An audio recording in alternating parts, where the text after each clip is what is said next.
Naranasan mo na ba ang isang banayad na pakiramdam ng pagkalito kapag iniisip ang tungkol sa kamatayan at kung ano ang darating? Sa isang banda, marami sa atin ang itinuro na kapag namatay ang isang mananampalataya, ang kanilang walang kamatayang kaluluwa ay agad na pumupunta sa langit upang makasama si Jesus. Ngunit sa kabilang banda, ang Biblia ay nagsasalita ng may malaking pagnanasa at pagkadalian tungkol sa isang kaganapan sa hinaharap, ang muling pagkabuhay ng mga patay.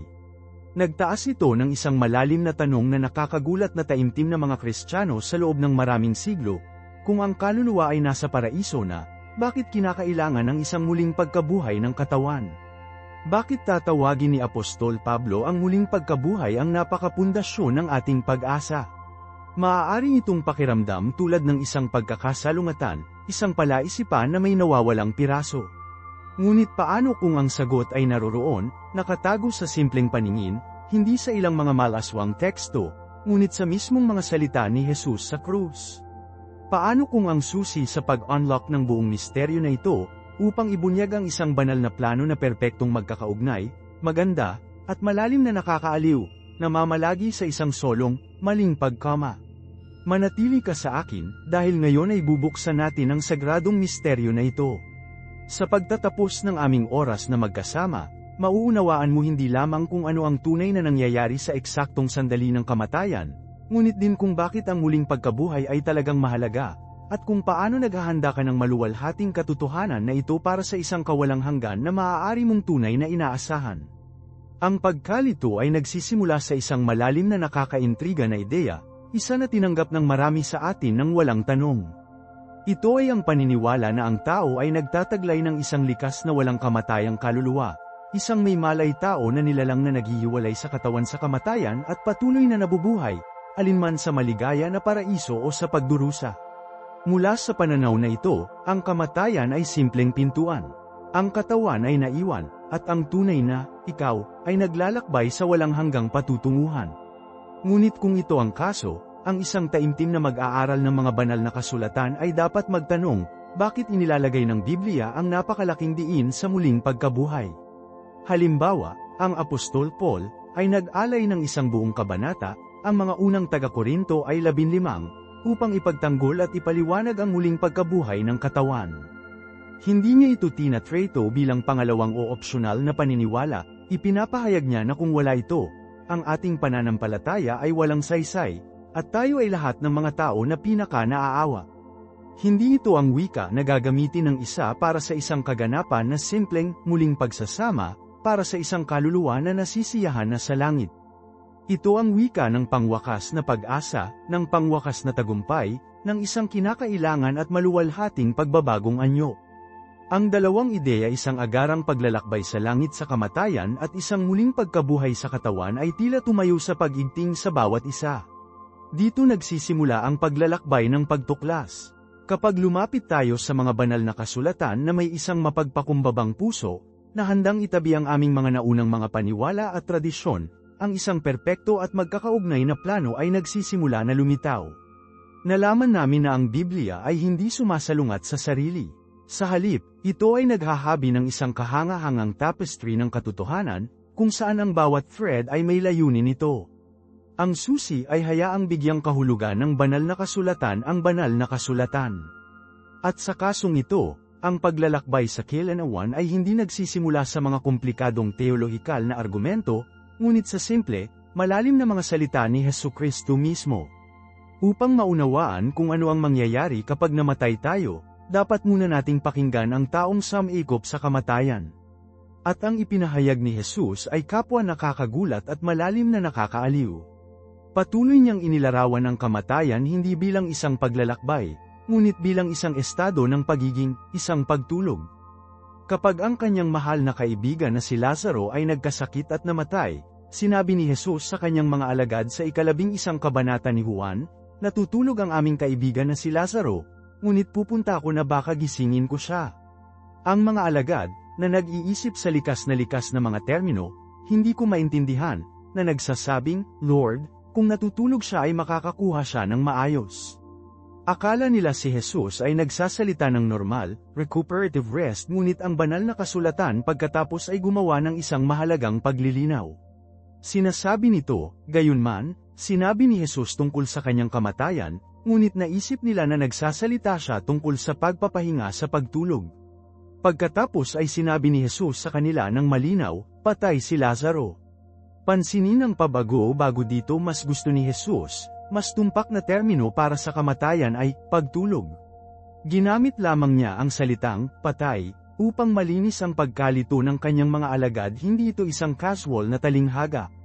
Ito ay isang tiyak at malalim na paghahayag tungkol sa likas na katangian ng kamatayan para sa isang mananampalataya. Ito ay isang estado ng kumpleto, walang malay na pahinga, isang mapayapang pagtulog kung saan magkakaroon ng isang maluwalhating paggising. Ang pag-unawa na ito ay hindi natatangi kay Jesus. Ito ay naging pundasyon ng pagtuturo ng unang simbahan. Ang apostol na si Pablo, na sumulat sa mga mananampalataya sa Tesalonika na nagdadalamhati sa mga mahal sa buhay na namatay, ay nagsabi sa kanila na huwag kalungkutan tulad ng iba na walang pag-asa. Bakit? Sapagkat, tulad ng sinabi niya sa mga unang taga-Tesalonika Kabanata 4, kung naniniwala tayo na namatay si Jesus at muling bumangon, kahit na ang Diyos ay magdadala sa kanya ng mga natutulog kay Jesus. Muli, ang term ay pagtulog. Sinasalita niya ang mga patay kay Kristo hindi bilang mga kaluluwa na aktibong nakikilahok sa langit, ngunit bilang mga mapayapang natutulog, naghihintay ng tawag ng kanilang tagapagligtas. Gumagamit siya ng parehong wika sa unang kabanata ng Korinto ng 15, kapag inilista ang mga saksi ng muling nabuhay na si Kristo.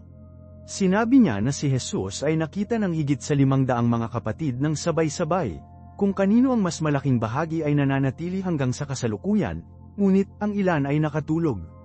Para sa mga unang Kristiyano, ang kamatayan ay nawala ng takot.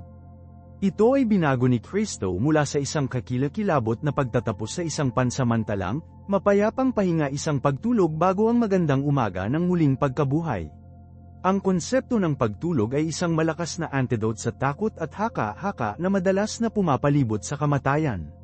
Pinalitan nito ang nakalilito na imahinasyon ng mga disembodied na espiritu at mga intermediate na estado na may isang simple, mapayapa, at biblically pare-pareho ang katotohanan. At ang katotohanan na ito ay hindi ilang imbensyon ng bagong tipan. Sa kabaligtaran, si Jesus at ang mga apostol ay nagbubunyi ng isang tema na nagbabalik sa buong tipan. Ang mga ito ay gumuhit mula sa malalim na balon ng Hebreyong banal na kasulatan, na patuloy na inilalarawan ng kamatayan bilang isang estado ng katahimikan, hindi aktibo, at walang malay. Isaalang-alang ang mga salita ni Haring David, isang tao na inilarawan na pagkatapos ng sariling puso ng Diyos. Sa mga awit, paulit-ulit niyang pinag-uusapan ang libingan, o *Sheol* sa Hebreo, hindi bilang isang lugar ng aktibidad na may kamalayan, ngunit bilang isang lugar ng katahimikan. Sa awit Kapitulo 115, Taludtod 17, ipinahayag niya, ang mga patay ay hindi pinupuri ang Panginoon, o ang sinumang bumaba sa katahimikan. Ito ay isang nakakapangingilabot na pahayag kung ang isang tao ay naniniwala na ang matuwid ay agad na pumunta sa langit upang kumanta ng mga papuri. Si David, na inspirasyon ng banal na espiritu, naintindihan na ang papuri ng Diyos ay isang aktibidad ng buhay. Sa awit Kapitulo 6, Taludtod 5, habang humihiling sa kanyang buhay, tinanong niya ang Diyos, sapagkat sa kamatayan walang pag-alaala sa iyo, sa libingan na magbibigay sa iyo ng pasasalamat. Malinaw ang implikasyon, ang mga patay ay hindi naaalala, hindi sila nagpapasalamat, hindi sila pinupuri. Ang mga ito ay nasa isang estado ng hindi pagkatao, naghihintay ng tawag ng tagapagbigay ng buhay. Marahil ang pinakamalinaw na paglalarawan ng estado na ito ay nagmula sa anak ni David na si Solomon, ang pinakamatalinong tao na nabuhay. Sa aklat ng Ecclesiastes, sumasalamin siya sa ibinahaging kapalaran ng lahat ng sangkatauhan. Sa Kabanata 9, ang mga talatang 5 at 6, nagsusulat siya ng may kailan awan, para sa buhay ay alam na sila ay mamamatay, ngunit ang mga patay ay walang alam, at wala na silang gantimpala, sapagkat ang memorya ng mga ito ay nakalimutan. Ang kanilang pag-ibig, ang kanilang puot, at ang kanilang inggit ay nawala na ngayon, hindi na sila magkakaroon ng bahagi sa anumang bagay na ginawa sa ilalim ng araw. Alam ng mga patay wala asterisk. Ang kanilang damdamin, ang kanilang kamalayan, ang kanilang koneksyon sa mundo ng buhay, lahat ito ay tumigil. Nagpapatuloy siya sa taludtod 10, anuman ang nahanap ng iyong kamay na gawin ito sa iyong lakas, sapagkat walang trabaho o aparato o kaalaman o karunungan sa libingan kung saan ka pupunta. Hindi ito isang daanan ng nihilistic na kawalan ng pag-asa, ito ay isang malalim na pahayag tungkol sa likas na katangian ng kamatayan mula sa isang pananaw ng tao. Ito ay isang kumpletong pagtigil sa lahat ng mga kasanayan na tumutukoy sa aming nakakagising na buhay. Walang trabaho, walang pagpaplano, walang kaalaman, walang karunungan. Mayroon lamang isang tahimik, walang panaginip na pagtulog. Ang pag-unawa na ito ay ang bedrock kung saan itinayo ang pag-asa ng muling pagkabuhay. Kung ang kaluluwa ay walang kamatayan at napunta kaagad sa gantimpala, ang muling pagkabuhay ng katawan ay halos isang pag-iisip, isang kakaiba at hindi kinakailangang appendix sa kwento ng kaligtasan. Ngunit ang Biblia ay nagtatanghal ng muling pagkabuhay hindi bilang isang bonus, ngunit bilang rurok. Ito ay mapalad na pag-asa. Naunawaan ito ng Patriarch Job. Sa kanyang pagdurusa, hinihintay niya ang pagpapalaya ng libingan, at inilarawan niya ito sa mga tuntunin sa Job Kabanata 14, kaya't ang tao ay namamalagi at hindi tumaas. Hanggang sa ang langit ay wala na, hindi na sila gising o mapupukaw mula sa kanilang pagtulog. Pansinin ang wika, pinahahalagahan niya ang kamatayan na may pagtulog na kung saan ang sangkatauhan ay hindi mapupukaw hanggang sa isang hinaharap, cataclysmic event, hanggang sa ang langit ay wala na. Ang pare-pareho na patuto na ito, mula sa mga patriarch, hanggang sa mga salmista, hanggang sa mga propeta, ay nagpinta ng isang pinag-isang larawan. Ang pananaw sa Biblia ng sangkatauhan ay holistic. Sa Genesis Kapitulo 2, taludtod 7, nabasa natin na ang Diyos ay nabuo ang tao mula sa alikabok ng lupa at huminga sa kanyang butas ng ilong ang hininga ng buhay, at ang tao ay naging isang buhay na nilalang, o isang buhay na kaluluwa, habang isinasalin ito ng hari. Ang isang kaluluwa ay hindi isang hiwalay, walang kamatayang nilalang na nakulong sa isang katawan. Ang isang kaluluwa ay kung ano ka isang kombinasyon ng alikabok ng lupa at ang hininga ng buhay mula sa Diyos. Kapag namatay ang isang tao, ang kombinasyon na iyon ay natunaw. Tulad ng Awit Kapitulo 146, sinabi ng taludtod 4, ang kanyang hininga ay lumabas, bumalik siya sa kanyang lupa, sa mismong araw na ito ay napatay ang kanyang mga saloobin. Ang katawan ay bumalik sa alikabok, at ang paghinga, ang espiritu o ruach na siyang lakas ng buhay mula sa Diyos, ay bumalik sa Diyos na nagbigay nito. Ang mga saloobin, ang pagkatao, ang kamalayan na pahamak sila. Tumitigil sila, hanggang sa araw na hininga ng Diyos ang buhay pabalik sa tinubos sa muling pagkabuhay. Ito ang dahilan kung bakit natutulog ang kamatayan. Ito ay isang pansamantalang estado ng hindi pag-iral, isang pagpos sa buhay, kung saan ang matuwid ay magising sa tinig ni Kristo mismo, hindi bilang mga multo na espiritu, ngunit bilang ganap na naibalik, pisikal, niluwalhati na mga nilalang, handa na magmana ng isang tunay, nasa salat, bagong lupa. Ngayon, ang pag-unawa na ito ay hindi nakakulong sa lumang tipan. Ito ay dumadaloy ng walang putol sa bago, na bumubuo ng mismong pundasyon ng pagtuturo ng mga apostol at ang ministeryo ni Kristo mismo. Isaalang-alang ang malakas na account ni Lazarus sa Juan Kabanata 11. Nang marinig ni Jesus na ang kanyang kaibigan ay may sakit, naghihintay siya. At pagkatapos ay sinabi sa kanyang mga alagad, ang aming kaibigan na si Lazaro ay natutulog, ngunit pupunta ako na baka gisingin ko siya. Ang kanyang mga alagad, na nag-iisip sa purong literal na mga termino, tumugon, Lord, kung natutulog siya ay makakakuha siya ng maayos. Ngunit si Juan, ang manunulat ng Ebanghelyo, ay nagal-ilinaw para sa amin, gayunpaman, sinabi ni Jesus tungkol sa kanyang kamatayan, ngunit naisip nila na nagsasalita siya tungkol sa pagtulog sa pagtulog. Pagkatapos ay ipahayag ito ni Jesus, patay na si Lazaro. Hindi ito isang casual na talinghaga. Ito ang anak ng Diyos, ang isa na mag-uli at ang buhay, na tinukoy ang kamatayan para sa kanyang mga tagasunod. Tinatawag niya itong natutulog. At ano ang ginagawa ng isa para sa isang taong natutulog? Gisingin mo sila. Ang kanyang kasunod na mga aksyon ang pagtawag sa Lazaro mula sa libingan ay isang dramatiko, tunay na pagpapakita ng mundo kung ano ang magiging huling pagkabuhay na mag-uli. Hindi niya tinawag ang kaluluwa ni Lazarus mula sa langit upang muling makasama sa kanyang katawan. Tinawag niya ang Lazarus ang buong tao sa pagtulog ng kamatayan. Ang pag-asa ni Marta ay wala sa isang agarang pagsasama-sama sa isang makalangit na kaharian. Ang kanyang pag-asa ay naayos sa isang kaganapan sa hinaharap. Sinabi niya kay Jesus, "Alam ko na babangon siya muli sa pagkabuhay na mag-uli sa huling araw." Ito ang pangkaraniwan, orthodox na paniniwala ng mga Hudyo sa panahon, isang paniniwala na napatunayan ni Jesus at pagkatapos ay nagpakita na siya ay may kapangyarihan upang matupad. Ang Apostol Paul, na maaaring ang pinakamaimpluwensyang teologo ng unang simbahan, ay sumasalamin sa eksaktong parehong konsepto na ito.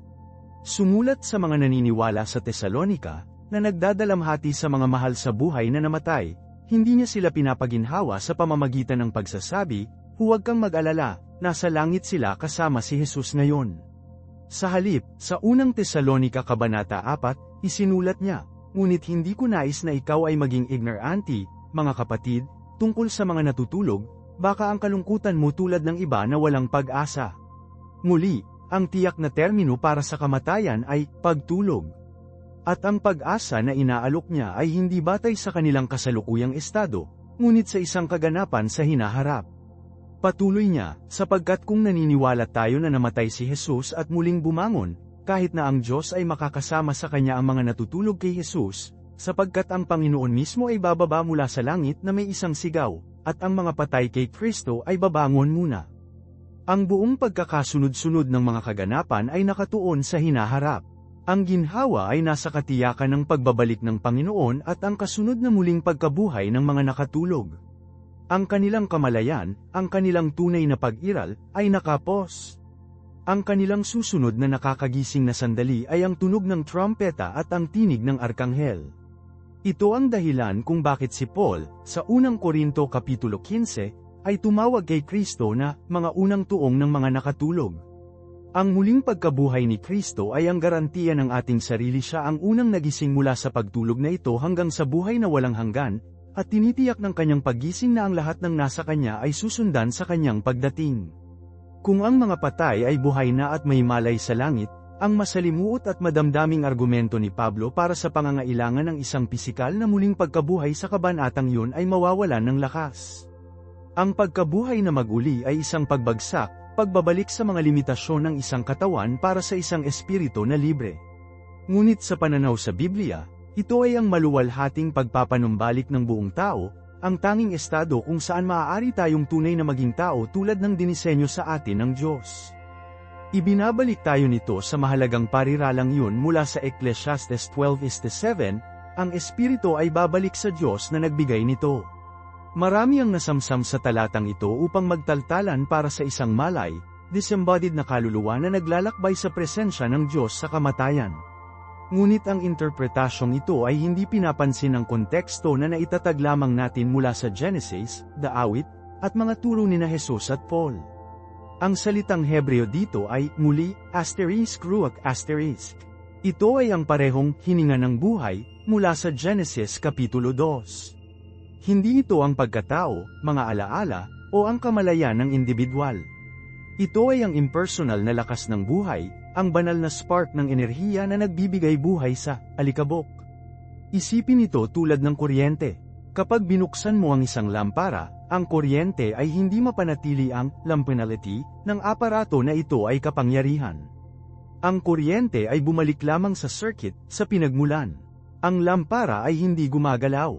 Hindi na ito isang lampara sa pag-andar, ngunit sa anyo lamang. Kaya ito ay sa kamatayan. Ang lakas ng buhay, ang *ruach*, ay bumalik sa Diyos, ang mapagkukunan ng lahat ng buhay. Hawak ito ng Diyos sa tiwala. Ang katawan, ang lampara, ay bumalik sa alikabok. Ang tao, ang kamalayan na yun ay ang produkto ng unyon na yun, ay tumigil na. Napatay ang kanyang mga saloobin. Natutulog siya, naghihintay sa araw na ibabalik ng Diyos ang lakas ng buhay na yun sa isang bago, pinarangalan na katawan, at ang lampara ay muling lumiwanag, mas maliwanag kaysa dati. Ang Hebraic, holistic na pananaw ng kalikasan ng tao ay nakatayo sa kaibahan ng mga dualistic na ideya na pumasok sa Kristyanismo lalo na sa pamamagitan ng impluwensya ng pilosopong Greek, lalo na ang mga turo ni Plato. Itinuro ni Plato na ang tao ay binubuo ng dalawang magkahiwalay at natatanging mga bahagi, isang mortal, masisira na katawan, at isang walang kamatayang kaluluwa. Para kay Plato, ang katawan ay isang bilangguan, at ang kamatayan ay isang malugod na paglaya para sa kaluluwa na bumalik sa dalisay, espiritual na tahanan. Ang ideyang ito ay kaakit-akit at unti-unting nasisipsip sa teolohiya ng mga unang ama ng simbahan, ngunit hindi ito ang pananaw ng mga manunulat ng Biblia. Ipinagdiriwang ng Biblia ang katawan bilang isang mabuting nilikha ng Diyos, ang templo ng banal na espiritu, at nakikita ang pagkawasak nito sa kamatayan bilang isang kaaway na malupig, hindi isang paglabas na malugod. Ang pag-asa ay hindi para sa pagtakas ng kaluluwa mula sa katawan, ngunit para sa pagtubaw sa ng ang katawan sa muling pagkabuhay. Ito ay isang pangunahing pagkakaiba sa pananaw sa mundo, at ang pag-unawa ay susi na tama ang pagbibigay kahulugan sa itinuturo ng mga banal na kasulatan tungkol sa buhay, kamatayan, at ang maluwalhating pag-asa na nasa kabila ng libingan. Kaya, bakas ang epekto ng dayuhan, dualistic na pag-iisip na ito. Kapag ang ideya ng isang likas na walang kamatayang kaluluwa na hindi maaaring mamatay ay na-import sa teolohiya ng Kristiyano, pinipilit nito ang muling pag-iinterpretasyon ng lahat. Kung ang kaluluwa ay walang kamatayan, dapat itong pumunta sa isang lugar sa sandaling kamatayan. Hindi ito maaaring tumigil lamang sa kamalayan. At sa gayon, ang mga komplikadong sistema ng isang agarang buhay ay binuo ang matuwid na kaluluwa na umaakyat sa isang maligaya na langit, ang masamang kaluluwa na bumababa sa isang lugar ng kamalayan, nagniningas na pagdurusa. Ang imahinasyong ito, na laganap sa sining ng medieval at modernong kultura ng pop, ay isang direktang bunga ng pundasyong Platonic na ito, hindi ang Hebraic. Lumilikha ito ng isang bagong timeline kung saan nangyayari ang tunay na paghuhusga at gantimpala sa sandaling kamatayan, para sa kaluluwa. Ang hinaharap na muling pagkabuhay ng katawan pagkatapos ay nagiging pangalawang, halos nakalilito, kaganapan. Bakit ang isang kaluluwa, na nasisiyahan na sa kaligayahan ng langit, ay kailangang muling makasama sa isang katawan? Ang biblikal na diin ay ganap na baligtad. Ang mga banal na kasulatan, gayunpaman, magpinta ng ibang kakaibang larawan ng kung ano ang mangyayari kapag namatay tayo. Ginagamit ng lumang tipan ang salitang shoal upang ilarawan ang estado ng mga patay.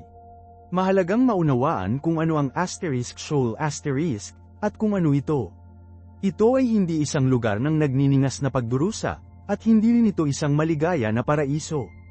Ito ay, medyo simple, ang libingan, ang karaniwang patutunguhan ng lahat ng sangkatauhan, matuwid at masamang magkamukha. Si Jacob, nagdadalamhati para sa kanyang anak na si Joseph, ay inaasahan na bumaba sa shoal sa pagdadalamhati, Genesis Kapitulo 37 versikulo 35. Ang matuwid na trabaho, sa kanyang pagdurusa, ay nagnanais ng kapayapaan ng shoal Job Kapitulo 14 versikulo 13. Hindi ito isang lugar ng kamalayan. Ang mga salmo ay sagana na malinaw sa puntong ito. Sa Awit Kapitulo 6 versikulo 5, sumigaw si David, sapagkat sa kamatayan walang pag-alaala sa iyo, sa shoal sino ang magbibigay sa iyo ng pasasalamat?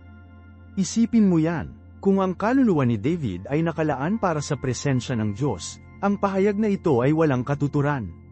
Ang Awit Kapitulo 115 versikulo 17 ay mas direkta, ang mga patay ay hindi pinupuri ang Panginoon, o ang sinumang bumaba sa katahimikan. Katahimikan hindi kumakanta, hindi sumisigaw. Katahimikan. Ang Ecclesiastes 9:5, 10 ay nagbubuod sa estado na may matatag na katapusan, sapagkat alam ng buhay na sila ay mamamatay. Ngunit ang mga patay ay walang alam, sapagkat walang trabaho o aparato o kaalaman o karunungan sa libingan, shoal, kung saan ka pupunta.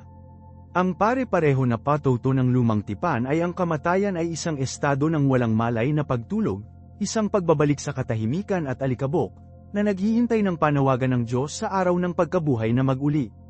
Kapag lumipat tayo sa bagong tipan, ang salitang Greek Hades ay ginagamit bilang katumbas ng Hebreo shoal . Nagdadala ito ng parehong kahulugan, ang libingan, ang kaharian ng mga patay. Kapag binanggit ni Pedro ang Awit Kapitulo 16 sa araw ng Pentecostes, sinabi niya tungkol kay Jesus, ang kanyang kaluluwa ay hindi naiwan sa Hades at hindi rin nakita ng kanyang laman ang katiwalian, Gawa Kapitulo 2 versikulo 31. Ito ay isang direktang sanggunian sa katawan ni Jesus na hindi nabubulok sa libingan at ang kanyang tao ay ibinalik mula sa estado ng kamatayan. Ito ay hindi tungkol sa kanyang kaluluwa, na nailigtas mula sa ilang mga underworld ng mga may malay tao na espiritu. Ang tagumpay ay higit sa kamatayan mismo, sa libingan. Natulog si Jesus ng 3 araw, tulad ng pagtulog ni Lazaro, at pagkatapos ay nagising siya. Ang talinghaga ng pagtulog na ito ay ang iisang Jesus at ang mga apostol na patuloy na ginagamit para sa kamatayan. Nang mamatay si Lazaro, sinabi ni Jesus sa kanyang mga alagad, ang aming kaibigan na si Lazaro ay natutulog, ngunit pupunta ako na baka gisingin ko siya. Juan Kapitulo 11 versikulo 11. Ang mga alagad ay hindi maunawaan, na iniisip na ang ibig niyang sabihin ay literal na pahinga. Ngunit malinaw na sinabi ni Jesus, patay na si Lazaro. Para kay Jesus, ang kamatayan ay isang pansamantala, mababaligtad na pagtulog kung saan siya ay may kapangyarihan na magising. Ginagamit ni Pablo ang parehong wika sa isang mga taga-Korinto 15, ang malaking kabanata ng pagkabuhay na mag-uli, kapag pinag-uusapan niya ang mga nakatulog kay Kristo. Ginagawa niya ito muli sa unang Tesalonika Kapitulo 4, na nakakaaliw sa mga mananampalataya tungkol sa kanilang mga iniwan na mahal sa buhay, na tinutukoy sila bilang mga natutulog kay Jesus, na dadalhin ng Diyos sa pangalawang darating. Ang wikang ito ay sinasadya at makabuluhan. Ang pagtulog ay isang estado ng walang malay na mula sa inaasahan mong gising. Ito ay hindi isang malay tao na paglalakbay sa ibang kaharian. Kung ang mga naniniwala na namatay ay nagising na at nagdiriwang sa langit, bakit ilalarawan sila ni Paul bilang natutulog? Ang ginhawa na inaalok niya ay hindi ang kanilang mga kaluluwa ay nasa kaluwalhatian, ngunit sila ay magising, mabubuhay, sa pagbabalik ni Kristo. Iyon ang sandali ng muling pagsasama. Iyon ang malaking pag-asa. Ngayon, alam ko kung ano ang iniisip ng marami sa inyo. Kumusta naman ang sikat na kwento ng magnanakaw sa krus? Sa Lucas Kapitulo 23 versikulo 43, sinabi ng nagsisisi na kriminal kay Jesus, Panginoon, alalahanin mo ako kapag pumasok ka sa iyong kaharian. At sumagot si Jesus, tiyak, sinasabi ko sa iyo, ngayon makakasama mo ako sa paraiso. Tila tulad ng isang bukas at shot case para sa isang agarang paglalakbay patungo sa langit sa kamatayan. Ngunit dapat tayong mag-ingat sa mga mambabasa. Ang orihinal na mga manuskritong Greek ay walang bantas, walang mga koma, walang mga panahon. Ang paglalagay ng koma sa aming mga pagsasalin sa Ingles ay isang pagpipilian na interpretive na ginawa ng mga tagasalin ng ilang siglo mamaya. Isaalang-alang ang posibilidad na ang koma ay maling na misplaced. Paano kung sinabi ni Jesus, tiyak na, sinasabi ko sa iyo ngayon, makakasama mo ako sa paraiso? Ang kahulugan ay ganap na nagbabago. Ang salitang, ngayon ay nagbabago kapag ang pangako ay ginagawa, hindi kapag matutupad ito. Sinasabi ni Jesus, ginagawa ko sa iyo ang pangakong ito ngayon sa madilim at kakilakilabot na araw na ito, na ikaw ay kasama ko sa paraiso. Ang interpretasyong ito ay ganap na nakahanay sa natitirang bahagi ng banal na kasulatan. Pagkatapos ng lahat, saan mismo napunta si Jesus sa araw na iyon? Sinabi niya kay Mary Magdalene makalipas ang 3 araw, huwag kang kumapit sa akin, sapagkat hindi pa ako umakyat sa aking Ama, Juan Kapitulo 20 versikulo 17. Pumunta si Jesus sa libingan, sa Hades, tulad ng sinabi niya na gagawin niya. Natulog siya sa kamatayan. Tiyak na hindi siya napunta sa paraiso noong Biyernes ng hapon, kaya paano mawawala ang magnanakaw? Ang pangako ay para sa hinaharap, para sa araw na magising ang magnanakaw sa pagkabuhay na mag-uli upang makapasok sa kaharian ni Jesus, ang mismong bagay na hiniling niya. Pagkatapos ay mayroong talinghaga ng mayamang tao at Lazarus noong Lucas Kapitulo 16, narito mayroon kaming isang matingkad na paglalarawan ng isang mayamang tao sa isang lugar ng pagdurusa at isang mahirap na tao, si Lazaro, sa bosom ni Abraham, na may isang mahusay na chasm na naayos sa pagitan nila. Muli, ito ay lilito na sumasalungat sa ideya ng kamatayan bilang isang walang malay na pagtulog. Ngunit dapat nating tandaan ang pormasyong pampanitikan na ginagamit ni Jesus, isang talinghaga. Ang isang talinghaga ay isang kwentong pangmundo na may makalangit na kahulugan, hindi isang literal na teolohikal na treatise sa kabilang buhay. Madalas na ginagamit ni Jesus ang karaniwang pag-unawa sa kultura at maging ang mga kamalian na paniniwala ng kanyang tagapakinig upang gumawa ng isang espiritual na punto na maaari nilang maunawaan.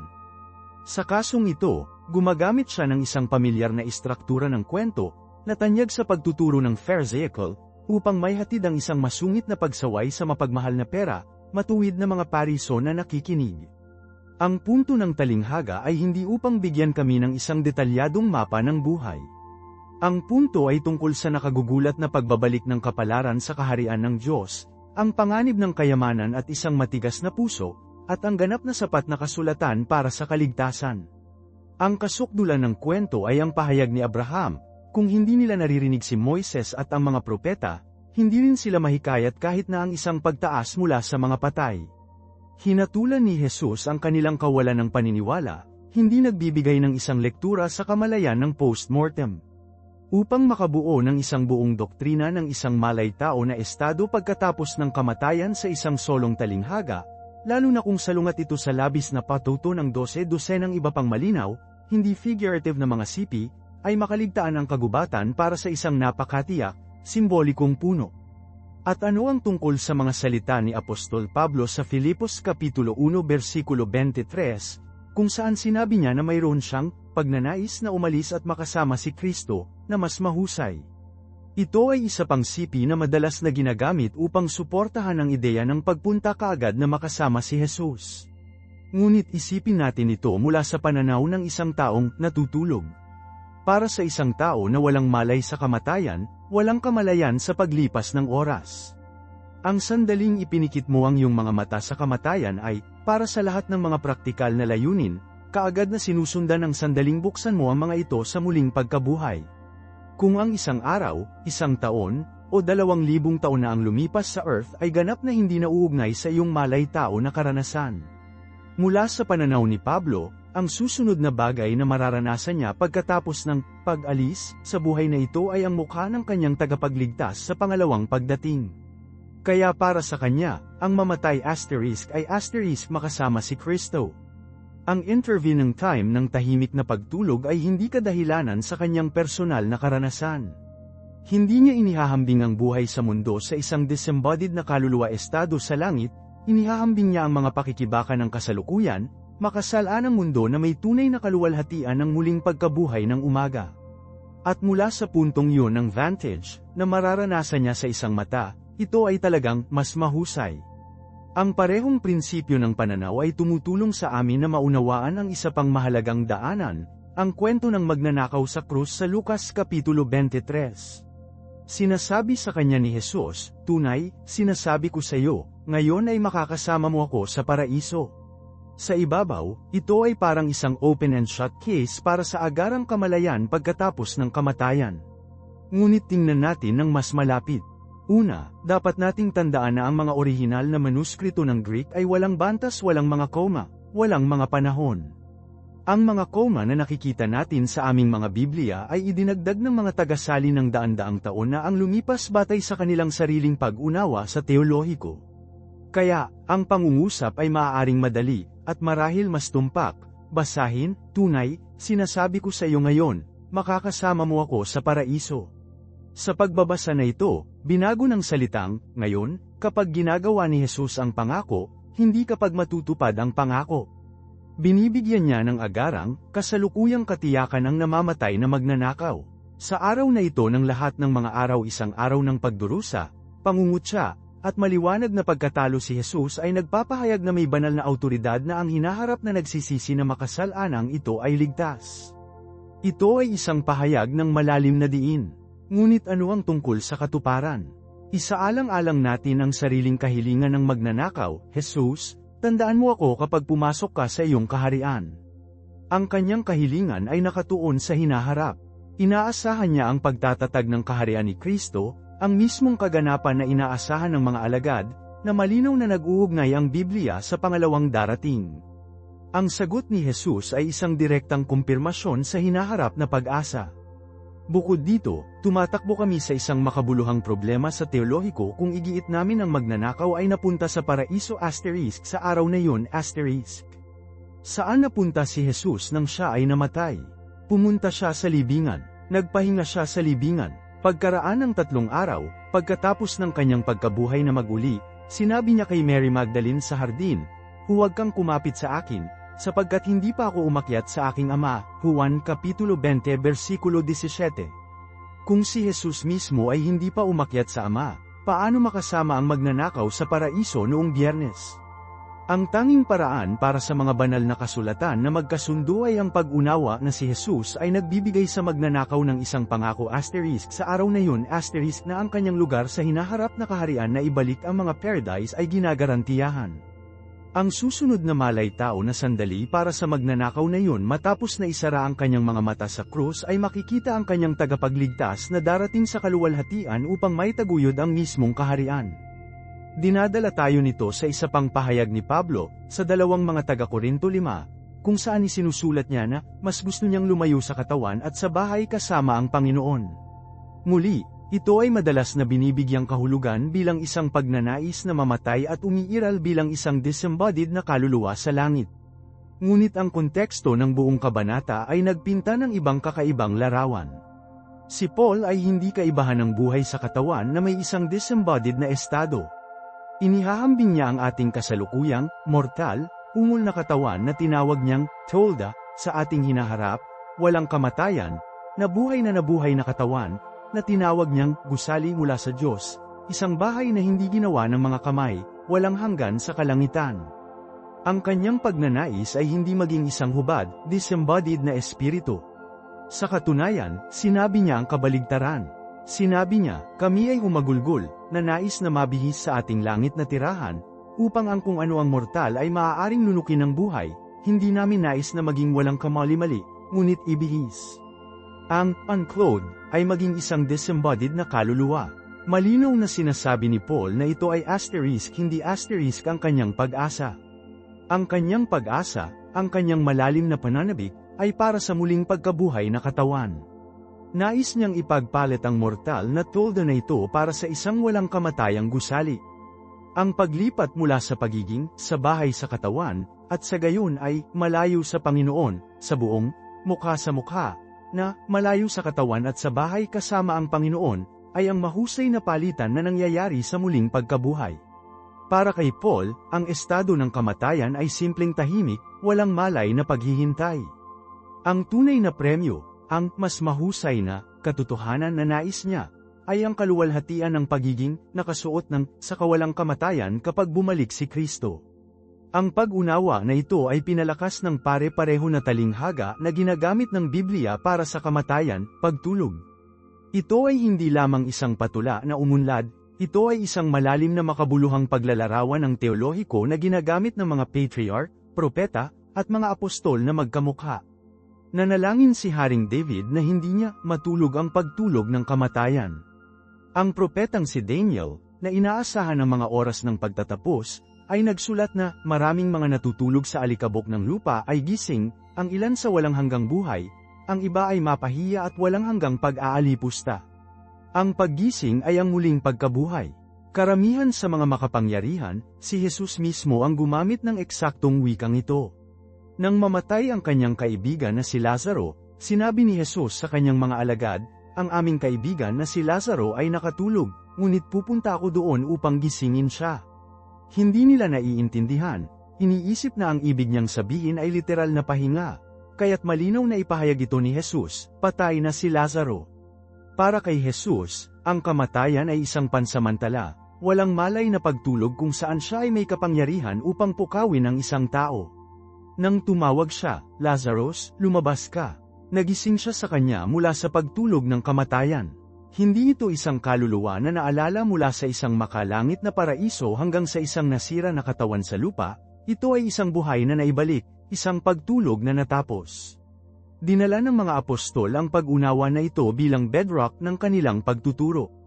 Sa kanyang unang liham sa mga taga-Tesalonika, pinapaginhawa ni Paul ang isang nagdadalamhating simbahan na nag-aalala tungkol sa mga mananampalataya na namatay bago bumalik si Jesus. Ano ang ginhawa niya? Sinabi ba niya, huwag kang mag-alala, ang kanilang mga kaluluwa ay nasa langit na nagagalak? Hindi, binigyan niya sila ng isang ganap na magkakaibang pag-asa. Sumulat siya, hindi namin nais na ikaw ay hindi mababago, mga kapatid, tungkol sa mga natutulog, upang hindi ka magdalamhati tulad ng ginagawa ng iba na walang pag-asa, sapagkat mula nang naniniwala tayo na namatay si Jesus at muling bumangon, kahit na, sa pamamagitan ni Jesus, ang Diyos ay makakasama sa kanya na mga taong natutulog. Nagpapatuloy siya upang ilarawan ang pagkabuhay na mag-uli sa pagbabalik ni Kristo, kapag ang patay kay Kristo ay babangon muna. Ang kaginhawaan ay hindi na sila ay nasa langit, ang kaginhawaan ay ang pangako na sila ay itataas mula sa kanilang pagtulog nang bumalik si Jesus. Ang buong loika ng kanyang argumento ay nakasalalay sa kamatayan bilang isang walang malay na estado.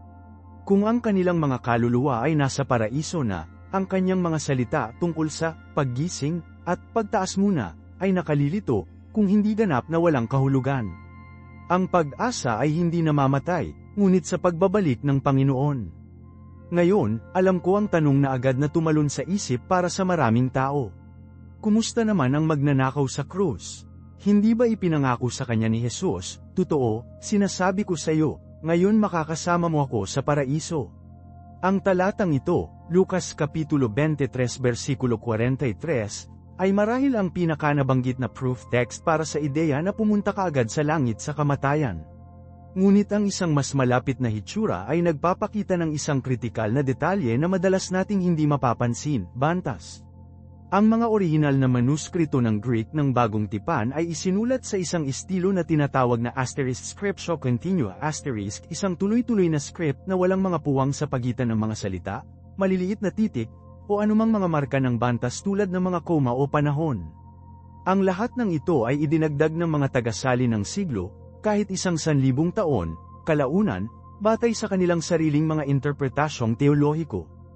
Kaya, ang paglalagay ng isang solong koma ay kapansin-pansing nagbabago sa kahulugan ng pahayag ni Jesus. Inilalagay ito ng karaniwang pagsasalin pagkatapos ng, ikaw, tunay, sinasabi ko sa iyo, ngayon makakasama mo ako sa paraiso. Ito ay nagpapahiwatig ng pangako ay natutupad sa mismong araw.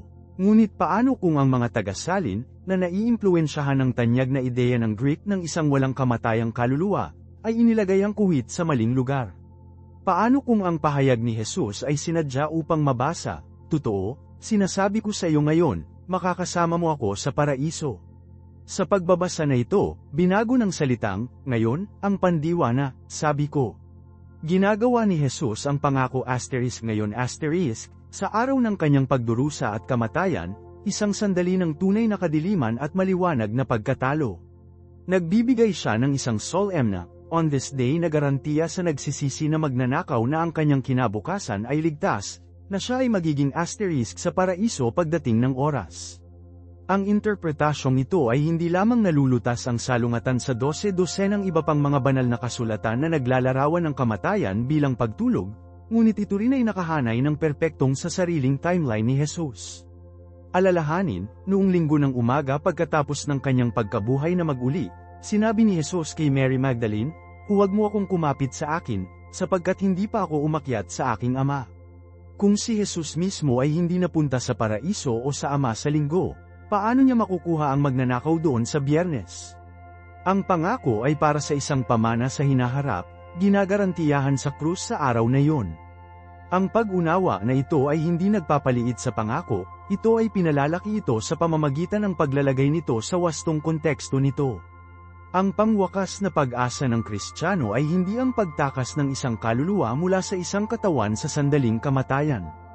Ang panghuli, maluwalhati, mapalad na pag-asa ay ang pisikal, nasasalat na pagbabalik ni Hesukristo sa mundong ito. Ito ay sa sandaling iyon ang pangalawang pagdating na nangyayari ang Great Awakening. Iyon ay kapag ang mga patay ay nabuhay na muli, ang mortal ay nakasuot ng walang kamatayan, at ang mga tao ng Diyos ay sa wakas at ganap na sa bahay kasama ang Panginoon. Ang aming focus ay lumilipat mula sa isang personal, individual na pagtakas sa kamatayan sa isang grand, kosmiko, kolektibong kaganapan na nagpapatunay sa layunin ng Diyos para sa lahat ng nilikha.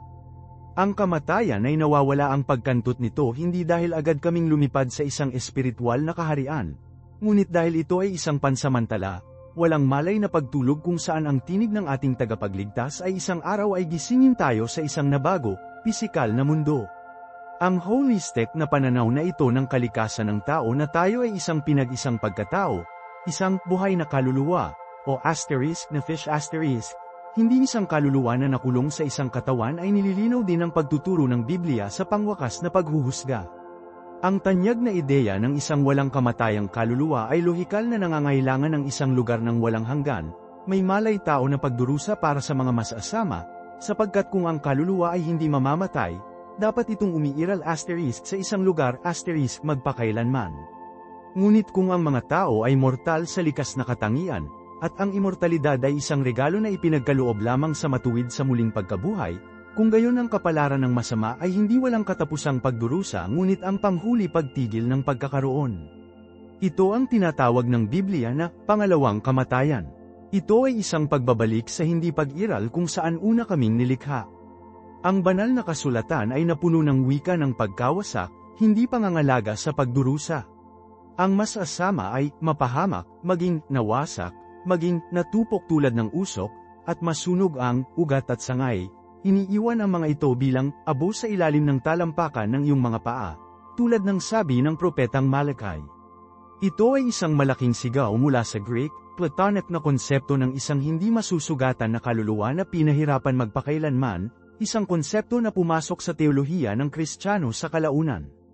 Ang larawan ng Biblia ay isa sa panghuli hustisya, kung saan ang kasalanan at paghihimagsik ay sa wakas at permanenteng tinanggal mula sa universo ng Diyos, hindi na quarantine sa isang kosmikong silid ng pagpapahirap para sa lahat ng kawalang hanggan.